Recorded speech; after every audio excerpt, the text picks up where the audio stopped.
Yes,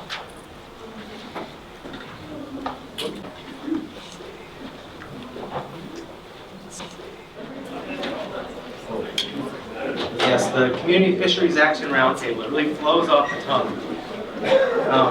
Thanks, Chris. My name is Mike Thalhauser. I'm here with from the Maine Center for Coastal Fisheries, as Chris said. And I'm going to talk about the Community Fisheries Action Roundtable process and how we hope it's supporting Eastern Maine shellfish harvester communities. Thanks for inviting me today. So first, we'll get rid of the acronym out of the way. What really is CFAR?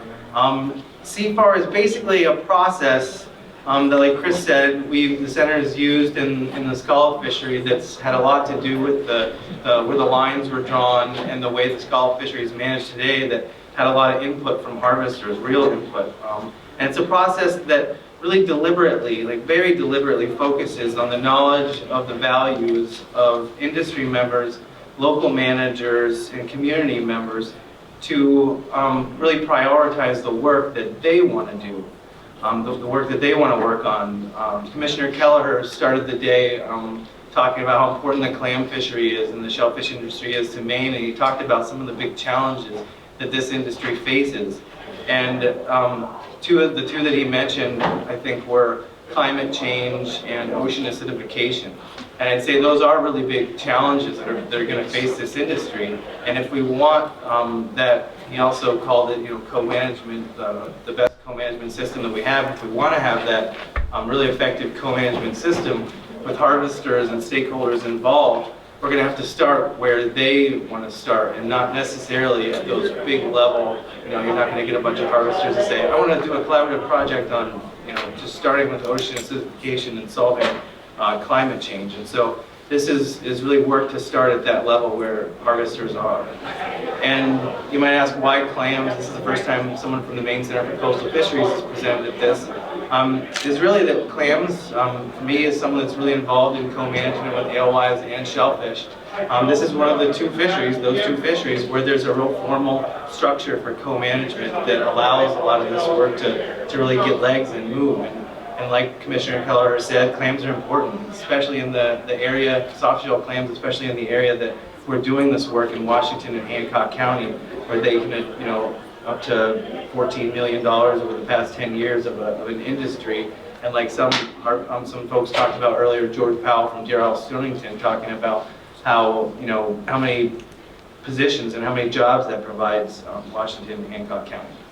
And also because our organization, along with other organizations, we're looking at this industry, and again, going back to what Pat said, it's a great co-management system, but it can always use improvement. And so we weren't seeing these big obvious problems that were glaring in our face, but we were seeing a lot of symptoms of problems with harvesters being frustrated, and even managers being frustrated with how that co-management system works. And so this process is really good at getting in at that ground level on figuring out what those issues are and what places we can take real action steps to start moving the ball forward. So the body of this presentation will really be an update on the meetings that we've had and the work that's come out of that, and how the process has worked. So the first meeting that we had was a little over a year ago, probably not quite a year and a half ago, but over a year ago, where we sat down in Millbridge, which was kind of a central location to Washington and Hancock counties. And really it was just a listening session where we created a conversation that we sort of focused on 4 key areas where we went into it not giving any sort of lead on where we wanted it to go, but we wanted to hear what harvesters, wardens, local managers, and buyers, any stakeholder that we could get to the meeting and talk about the flats, what they were seeing on the flats, what they were seeing in state management, what was going on in local management, and what was going on in the markets. And we were asking, what changed in all those pieces? Was it good? Was it bad? Which hasn't changed? Is that good? Is that bad? And a real key concept or part of this is listening to those answers and that response on those topics and collecting it and documenting it in their own words. And so it was just, we left the day with enough butcher paper with quotes on it that you could fill that whole wall over there. And really dug into what they were saying and listened. And so we went back to our office after that and said, okay, let's get that on, into a Word document and kind of start doing what Bridie said earlier about what scientists do. Let's start categorizing a few things, but keep them in that raw data form of what they actually said. And then we had a second meeting where we presented that work back to folks and said, is this what you actually said? Because this is what we heard, and these are the categories that we put them in, and test that and find out if that was the right way to go. And finally, to put those into 10 more succinct action areas, because as I think Bridie mentioned, one of the harvesters said, we want these meetings to be doing meetings, not an action kind of oriented meeting, not just some place where we go there and talk like we have in the past. And so we kind of put up 10 areas that were, these are things we could actually do, and prioritize those. And not surprisingly, the biggest thing wasn't let's tackle ocean acidification and let's tackle climate change and solve that. It was things that mattered to folks every day. It was things like the policies that said how you could harvest clams, what your boundaries were on that. It had to do with markets, how much you're going to make for the clams that you bring off the flats, and creating stronger networks between communities so they could have a louder voice in the places where things change, which are, again, all three places that matter to folks that day. And then so we looked at all that stuff in the first two meetings, all these tons of quotes, and we said, okay, like 85% of these are like gold. They're true and they're real observations and they're factual. And there were like 10 or 15% that were not untrue, but they were either misinformed or some of them conflicted, and we were like, well, there's some just general foundational, we should all be on the same page of what you can and can't do in Maine in this co-management system that we're all in. And so that's another part of these meetings is there's a real again a real focus on making sure that this is harvester and stakeholder run, and that it's not lopsided where there's more scientists and managers and NGO folks in the room than there are harvesters and drowning out their voice.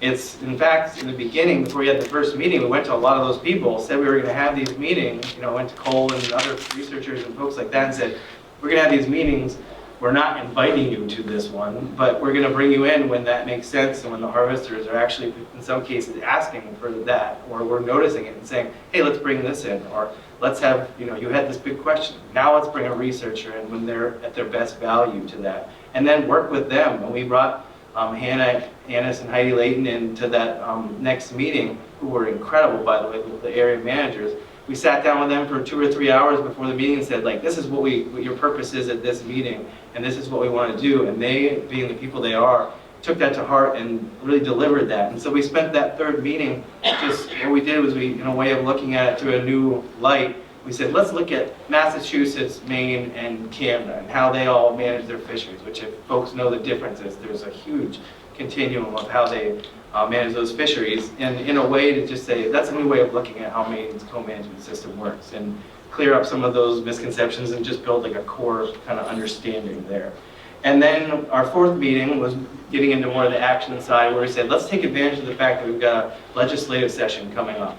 And the previous year, a lot of harvesters and local managers felt caught off guard with a lot of the bills that came through and didn't feel like the right discussions happened around that. So we brought in a policy guy.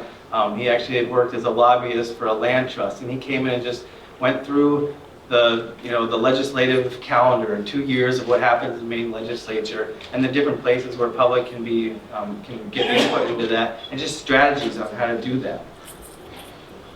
And so I'll talk a little bit. So those have been the 4 meetings that we've had up to date. And then I'll talk a little bit about some of the what I call ongoing accomplishments of what we've seen come out of this. Going back to the legislative session, this year there was really only one bill that got people kind of riled up, because this year was emergency bills only, so a lot of them got kicked out. But there was one that had to deal with the Shellfish Advisory Committee, and I think it's a success that 4 of the 4 folks that came to testify at that were from this group. And I'm not saying they wouldn't have otherwise, but they came there with a pretty solid message together and created a discussion around that. Annual management report analysis, that's something that came out of one of the first meetings where, I'm not going to speak for Chris at all, but it was something that in that first meeting a lot of towns, it was this time of year, where people are submitting their annual reports to DMR, and they were saying, we send these in every year. There should be some sort of data set that each town or maybe collectively they could mine to either better locally manage a fishery with some of the data that's in that over the years, or together. And so Chris, being on a Shellfish committee and being a supporter of this this work, is someone that said, hey, I have some value here, and I have some grad students on top of that that can start that can compile all these annual management reports and start coding them and looking at them in different ways that might show us what shellfish committees that are happy are doing differently than ones that are frustrated, or might just say we're not collecting data on those annual reports. It's going to give us that, and so we could do that a different way. The DRL Stonington, really quickly, they were interested in the market thing. George talked about them harvesting 9% of the clams in the state of Maine, and they're getting less of that. They're not getting that 9% of the value of the clams, and they said, we've got such a big hub here. Why don't we think about doing a cooperative buying system here? So anyone thinking about that knows what a slow process that is. But we've had one meeting where it's like, would it be crazy to think about this? And so we're going to have more meetings. And then making just connections with all the other folks, like Friday at Maine, Mike Pinkham and Bill and Sarah at Schoodic, the Broadreach folks, the other organizations in the Downey Fisheries Partnerships like DEI and Animate that can support this, and with the folks at DMR that can also support it. And really just creating trust for when it is time to really focus on those bigger, solid projects like ocean acidification or climate change, and making the networks that are going to have to happen to make that work.